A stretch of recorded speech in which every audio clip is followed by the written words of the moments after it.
उत्तर प्रदेश के गोरखपुर में आज औद्योगिक विकास प्राधिकरण से संबंधित 143.69 करोड़ की लागत की विकास परियोजनाओं का मुख्यमंत्री योगी आदित्यनाथ ने शिलान्यास किया। साथ ही विभिन्न मदों में भूमि आवंटन पत्र भी वितरण किया गया, जिनके माध्यम से 1000 करोड़ रुपए से अधिक की लागत अधिक का निवेश यहां पर होगा और 2500 से अधिक नौजवानों को रोजगार यहां पर उपलब्ध होना है। यहां पर Messrs Keyan distilleries private limited, CP milk product private limited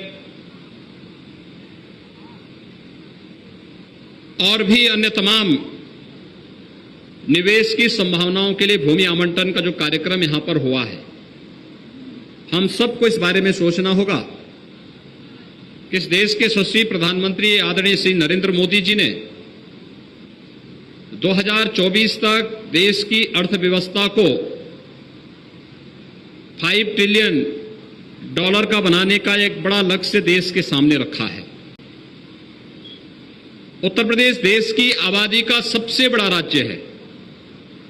सबसे बड़ी आबादी उत्तर प्रदेश के अंदर निवास करती है। स्वाभाविक रूप से उत्तर प्रदेश से अपेक्षाएं होंगी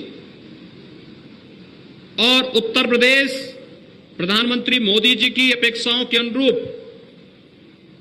अपनी अर्थव्यवस्था को एक नई ऊंचाई तक पहुंचाने में सफल हो सके, इसके लिए निवेश की संभावनाओं को आगे बढ़ाने के लिए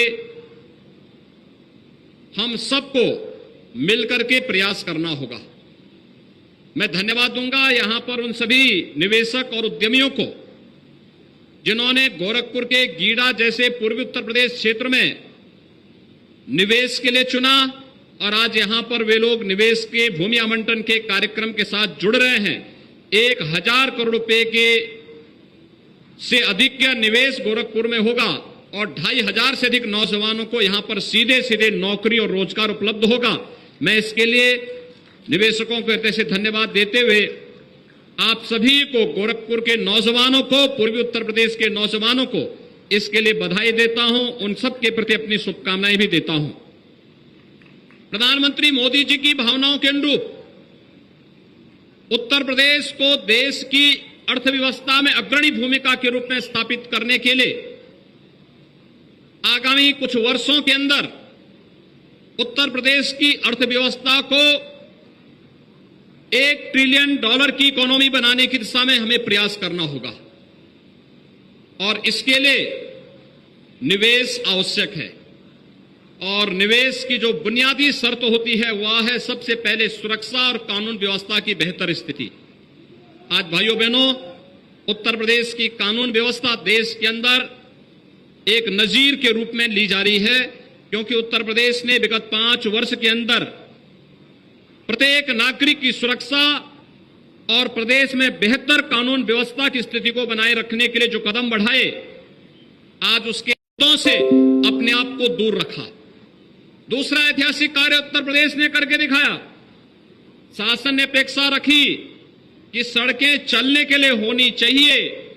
आस्था के स्थल धर्मस्थल होते हैं, सड़क नहीं हो सकती।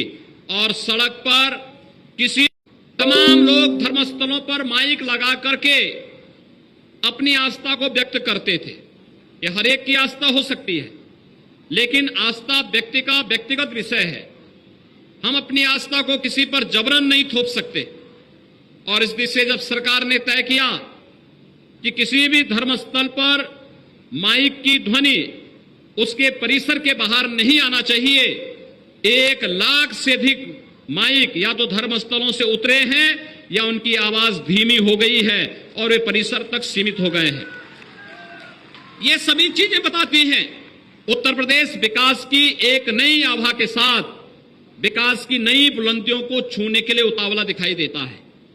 और ऐसे ही अगर उत्तर प्रदेश की पूरी टीम मिलकर के काम करेगी, उत्तर प्रदेश की 25 करोड़ की जनता का सहयोग अगर एक साथ मिलकर के शासन के साथ, प्रशासन के साथ, जनप्रतिनिधियों के साथ मिलेगा, तो भाइयों बहनों, हम लोग प्रधानमंत्री जी की मंशा के अनुरूप उत्तर प्रदेश की अर्थव्यवस्था को $1 ट्रिलियन की इकोनॉमी बनाने में हमें बहुत देर नहीं लगेगी। यह कार्य हम लोग बहुत शीघ्र इसको हम लोग प्राप्त करने में सफल होंगे। आज गीडा का एक कार्यक्रम इस देश से अत्यंत महत्वपूर्ण कार्यक्रम है। गोरखपुर विकास की आज एक नई कहानी लिख रहा है। गीडा विकास की अपनी एक नई गति के साथ आगे बढ़ रहा है। ढेर सारे निवेश के प्रस्ताव गोरखपुर को प्राप्त हो रहे हैं, उत्तर प्रदेश को प्राप्त हो रहे हैं। पूर्वांचल एक्सप्रेसवे का जो लिंकवे है वह गोरखपुर को इसी गीडा में जैतपुर के साथ जोड़ रहा है और गीडा के विस्तार के कार्यक्रम को हम इसके साथ जोड़ रहे हैं। गीडा का विस्तार हो, गीडा विकास की नई ऊंचाइयों को छूता हुआ दिखाई दे।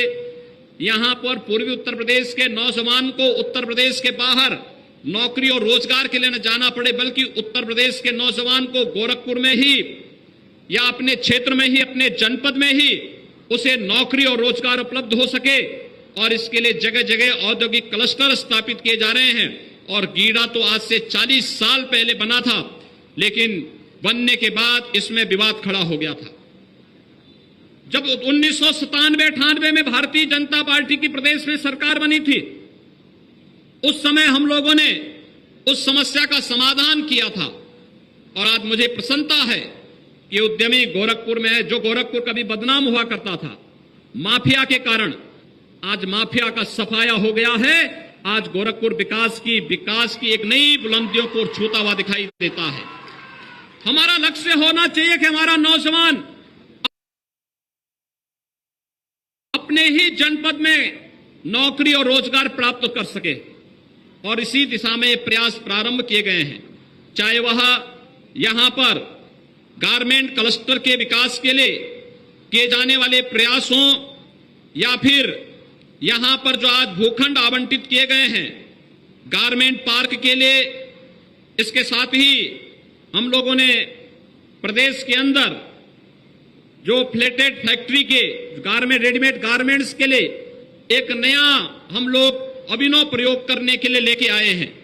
और मुझे विश्वास है कि जो व्यापक संभावना है यहां पर, अभी से कुछ उद्यमी मैं देख रहा था जो गीडा में उद्योग लगे हैं, जिन लोगों ने निवेश किया है, वे क्या क्या कार्य यहां पर कर रहे हैं हम लोगों ने बहुत नजदीक से यहां पर लगी हुई प्रदर्शनी के माध्यम से देखा है। रेडीमेड गारमेंट का कार्य कितना अच्छा हो सकता है और उसकी मार्केटिंग कितनी अच्छी हो सकती है, यहां पर पहले से लगे हुए उद्यम इस बात को प्रमाणित करते हैं। और जब प्लेटेड फैक्ट्री की परियोजना कार्य रूप लेगी तो एक ही मल्टी स्टोरी बिल्डिंग पर तमाम रेडीमेड गारमेंट्स के उद्यम लगेंगे, उसमें निवेश होगा, हजारों नौजवानों को, महिलाओं को यहीं पर रोजगार प्राप्त होगा और वहीं से विकास की इस प्रक्रिया के साथ जुड़ करके अपनी ऊर्जा और अपनी प्रतिभा का लाभ पूर्वी उत्तर प्रदेश को देंगे, गोरखपुर को देंगे, पूर्वी उत्तर प्रदेश को देंगे और उनके द्वारा जो पूंजी कमाई जाएगी उसका उपयोग भी हम पूर्वी उत्तर प्रदेश के विकास में करने में सफल होंगे। प्लास्टिक पार्क की परियोजना भी यहां पर मूर्त रूप लेने जा रही है। उसके लिए जमीन अधिग्रहण की कार्रवाई अंतिम चरण में चल रही है। ऐसे ही अन्य तमाम परियोजनाएं यहां पर हम लोग लागू करने जा रहे हैं। खासतौर पर आईटी पार्क के निर्माण की कार्रवाई भी यहां पर पूरी तरह आगे बढ़ रही है। उसके लिए भूमि आवंटन का कार्य भी आगे बढ़ चुका है। लगे हुए उद्योगों को या तो जीरो लिक्विड डिस्चार्ज के माध्यम से वे लोग पॉल्यूशन फ्री उद्यम होंगे या फिर गीडा के साथ मिलकर के यहां पर सीटीपी का निर्माण करके नदी में कहीं भी कोई भी प्रदूषण न गिरे और हमारी नदियां भी स्वच्छ और सुंदर बनी रहें, लेकिन साथ साथ विकास की प्रक्रिया के साथ ये पूरा क्षेत्र जुड़ करके हम एक नई ऊंचाइयों की ओर गोरखपुर को लेकर जा सकें, यह आज की सबसे बड़ी आवश्यकता है। भाइयों बहनों, उत्तर प्रदेश सरकार ने इससे पहले भी अपने पहले कार्यकाल में लगभग 3 लाख करोड़ रुपए से अधिक के निवेश के प्रस्तावों को जमीनी धरातल पर उतारने का कार्य किया था।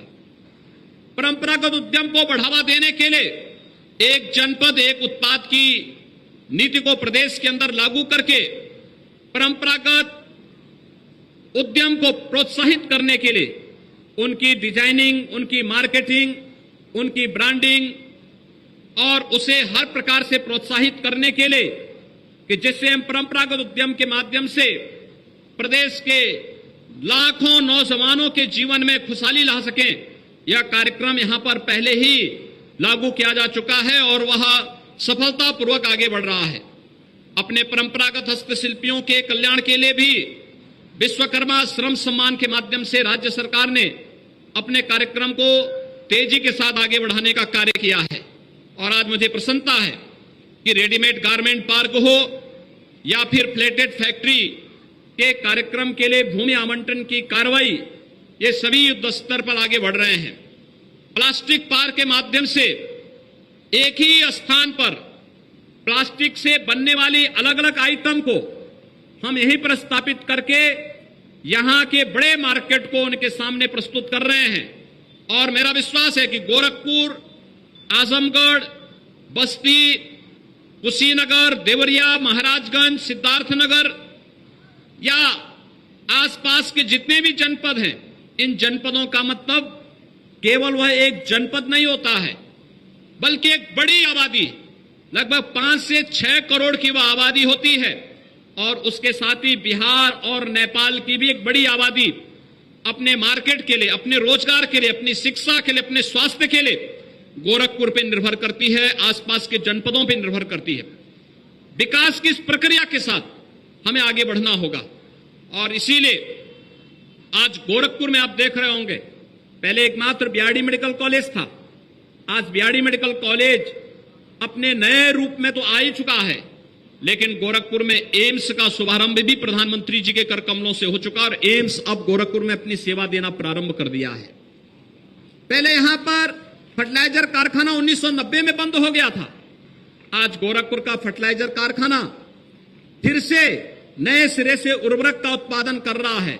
और न केवल उत्तर प्रदेश में बल्कि देश के कई राज्यों को उर्वरक की सप्लाई गोरखपुर का फर्टिलाइजर कारखाना ही वर्तमान में करना प्रारंभ कर दिया है।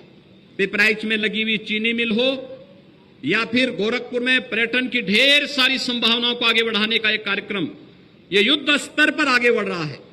आज के इस अवसर पर मैं आप सबसे यही आग्रह करूंगा कि जब केंद्र और प्रदेश सरकार विकास और रोजगार को ध्यान में रख करके अपनी योजनाओं को आगे बढ़ा रही है, उन स्थितियों में हम भी एक सकारात्मक भाव के साथ विकास की इन परियोजनाओं के साथ आगे जुड़ते हैं तो इसके अपेक्षित परिणाम भी सामने आएंगे, विकास भी होगा, हर नौजवान के हाथ को काम भी मिलेगा और उसके जीवन में इसके माध्यम से खुशहाली आएगी, प्रति व्यक्ति आय में वृद्धि होगी और नित्य नई परियोजनाओं के माध्यम से ढेर सारा रोजगार भी यहां पर उपलब्ध होने में मदद मिलेगी। आज यहां पर ढेर सारी परियोजनाओं का लोकार्पण हुआ है, खासतौर पर जिन उद्यमियों ने गीडा के अंदर अपना निवेश किया है, उनकी एक शिकायत हुआ करती थी, बुनियादी सुविधाओं का अभाव। आज गीडा प्रशासन ने उन बुनियादी सुविधाओं को यहां पर देना प्रारंभ किया है, युद्ध स्तर पर वह कार्य यहां प्रारंभ हुआ है। अच्छी सड़कें बन रही हैं, जल निकासी की व्यवस्था हो रही है। जितने भी उद्यमी यहां पर हैं, खासतौर पर चैंबर ऑफ ट्रेडर्स से मैं कहूंगा, चैंबर ऑफ कॉमर्स से मैं कहूंगा या चैंबर ऑफ इंडस्ट्रीज से मैं कहूंगा कि हमारा प्रयास हो कि गीडा प्रशासन के साथ मिलकर के इस पूरा गीडा क्षेत्र में जितनी भी खाली लैंड है, अधिक से अधिक हम लोग वृक्षारोपण के कार्यक्रम को करके इसको न केवल बुनियादी सुविधाएं हों बल्कि इसको हरा भरा बनाने में भी अपना योगदान दें, जिससे यह क्षेत्र अपने आप ही एक आध्यात्मिक और विकास का माहौल यहां पर बनता हुआ दिखाई देगा। और उस कार्यक्रम के साथ हम सबको जुड़ना होगा। मैं एक बार फिर से सभी निवेशकों को इस बात के लिए आश्वस्त करता हूं कि अभी निवेश का एक बड़ा प्रस्ताव उत्तर प्रदेश में 3 जून को प्रधानमंत्री जी के कर कमलों से प्रारंभ होने जा रहा है। लगभग 75,000 करोड़ रुपए से अधिक की परियोजनाओं का शिलान्यास प्रधानमंत्री मोदी जी के कर कमलों से लखनऊ में होगा। मैं यहां के प्रमुख उद्यमियों को भी उसके लिए आमंत्रित करूंगा कि वे लोग भी इस कार्यक्रम में भागीदार बने, गोरखपुर समेत पूर्वी उत्तर प्रदेश में अपना निवेश करें। शासन की पॉलिसी है, पूर्वी उत्तर प्रदेश और बुंदेलखंड में विशेष पैकेज और सब्सिडी भी हम लोग इसके लिए दे रहे हैं। तो सरकार की सेक्टोरियल पॉलिसीज का ध्यान में रखते हुए वे अगर निवेश करते हैं, अच्छा इंसेंटिव भी मिलेगा, अच्छा मार्केट भी मिलेगा और उत्तर प्रदेश में निवेश का मतलब सुरक्षा की सबसे बड़ी गारंटी अगर कहीं हो सकती है तो आज के दिन पर उत्तर प्रदेश में हो सकती है। उस सुरक्षा की दृष्टि से भी उनकी पूंजी भी सुरक्षित रहेगी, वे भी सुरक्षित रहेंगे और उत्तर प्रदेश विकास के इन निवेश के माध्यम से विकास की नई ऊंचाइयों पर पहुंचेगा, अपने नौजवानों को अपने गांव और अपने घर में ही रोजगार देने में सफल होगा और हम लोग प्रधानमंत्री मोदी जी की भावनाओं के अनुरूप $1 ट्रिलियन की इकोनॉमी बनने में एक समयबद्ध ढंग से आगे बढ़ पाएंगे। आज के इस अवसर पर एक बार फिर से मैं जिन आवंटियों ने यहां पर निवेश के प्रस्ताव दिए हैं उन सब का हृदय से अभिनंदन करता हूं, उन सभी को हृदय से बधाई देता हूं। जो उद्यमी यहां पहले से निवेश किए हैं, शासन के नियमों के मुताबिक वे लोग यहां पर उद्यम का संचालन करने और कीड़ा को हरा भरा रखने में अपना योगदान देंगे। इस विश्वास के साथ हम स्थानीय नौजवानों के लिए, प्रदेश के नौजवानों के लिए और कोई भी नौजवान जो प्रतिभाशाली नौजवान है उसे नौकरी और रोजगार के साथ जोड़ने में सफल होंगे। इस विश्वास के साथ मैं अपनी बधाई और शुभकामनाएं सभी निवेशकों को और पूर्वी उत्तर प्रदेश के अपने नौजवानों को देता हूं। बहुत बहुत धन्यवाद।